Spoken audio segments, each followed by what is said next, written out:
I'm William Edgar, and this is my Ignite presentation, submitted in partial fulfillment of the requirements for the course Professional Communication and Presentation at Full Sail University.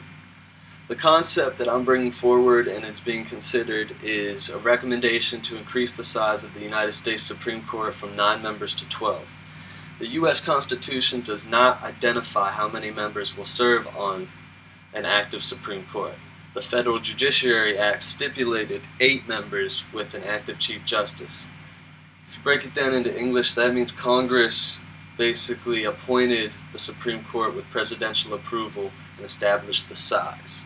Because members serve until they die, vacancies rarely occur, and the political bents and persuasions of sitting members almost never reflect the will of the people as expressed during regular elections. To go on with that, we have seen the polarization of our political parties and the resulting gridlock from one end of Pennsylvania Avenue to the other. The president's poll numbers fluctuate from the low 40 percentile to the high 60% approval, while Congress remains mirrored at less than 10% of that judgment. My views, and those of most 20-somethings, however, show a much more progressive vision of America. We are the target of most ad campaigns on TV, on the radio, everywhere, in the newspaper. We are the group most likely to vote in election after election, and we are concerned about issues of gender equality, racism, fairness, voting laws, the environment, social justice, and keeping religion out of our government.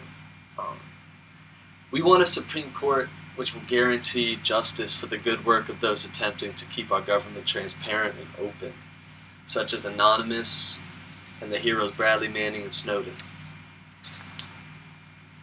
To expand on that, we must have a Supreme Court which knows that the very First Amendment to the Constitution, the Bill of Rights, is a guarantee for freedom of the press, with the aim of protecting whistleblowers and investigative journalists such as WikiLeaks. The U.S. Constitution does not allow for the removal of justices except under dire conditions. Therefore, we must expand membership of the Supreme Court to more realistically represent our demographics, globalization, modern technology, our sense of justice and fairness, and the future. Now here's a preview of the 3 main points which support this call to expand the Supreme Court. Women and African Americans are now vote for members of Congress. The presidency has been limited to 10 years total, or 2 elected terms. When the Founding Fathers wrote our Constitution, the population of America was less than 8 million. And now, do you know what it is? 320 million. What was written for white landowning males must now apply to all citizens. Where once the news was printed on Gutenberg-designed ink presses or tacked to the doors of taverns, it's now instantly available on the internet or television or radio, 1 click away. We now have easy travel access across millions of miles of paved roads and interstate highways. We have rail and air travel, which would have allowed the same Founding Fathers to work in Constitution Hall during the day and sleep in their own beds in Boston or Georgia at night. And we have fought and won 2 world wars for equality, a war between the states, and we have created land-grant colleges for the working people.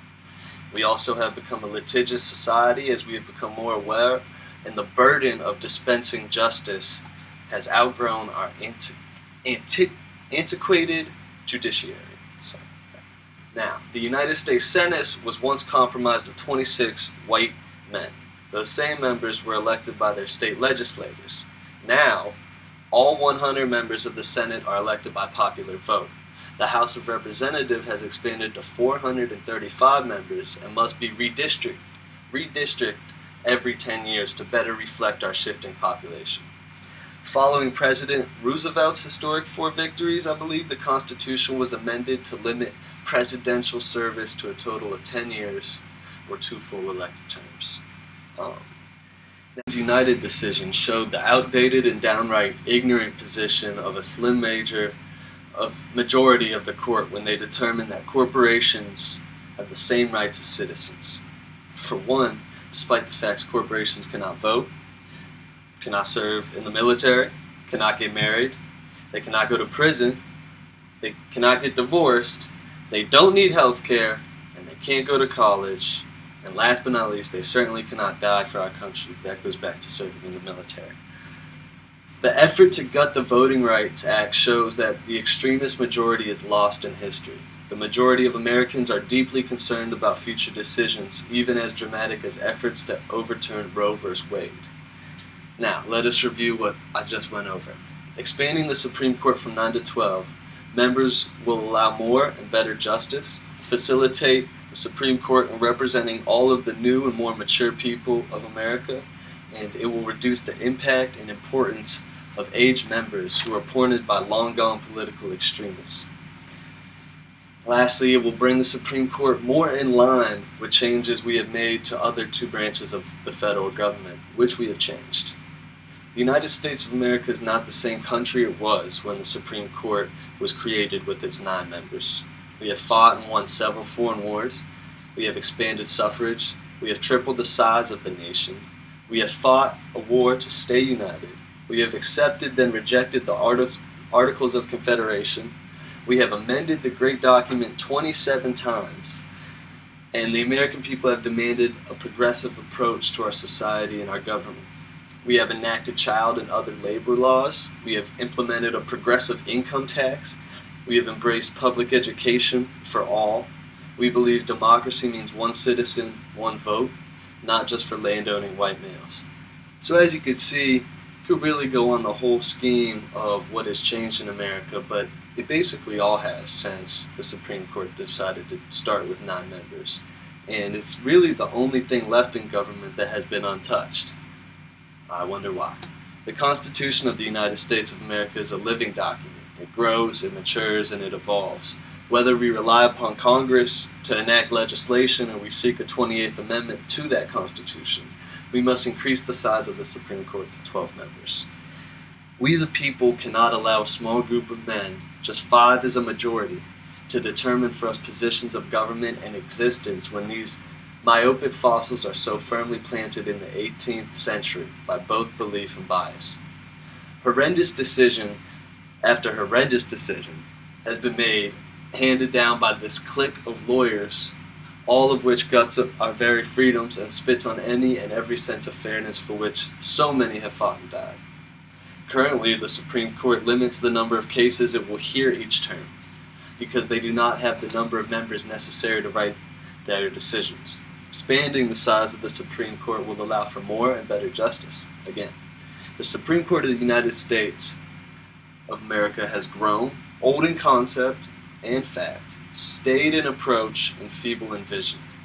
America is the world's only superpower so far, yet our division of wealth continues to isolate most of the population, 99% versus 1% versus 0.1%. Our society has matured, yet we allow extreme justices to cling to old and ignorant ideas, and we are manipulated by the very rich who influence our elections, by our political leaders, by propaganda, by commercial space, and perpetuate the notion that capitalism is somehow a God-mandated right for those of resources and wealth. The Founding Fathers, as they met in Constitutional Convention over 230 years ago, did not and probably could not have anticipated the growth and maturation of the American nation. We are better educated from top to bottom. We are certainly far more mobile. We are better informed. And we have settled issues such as slavery and suffrage.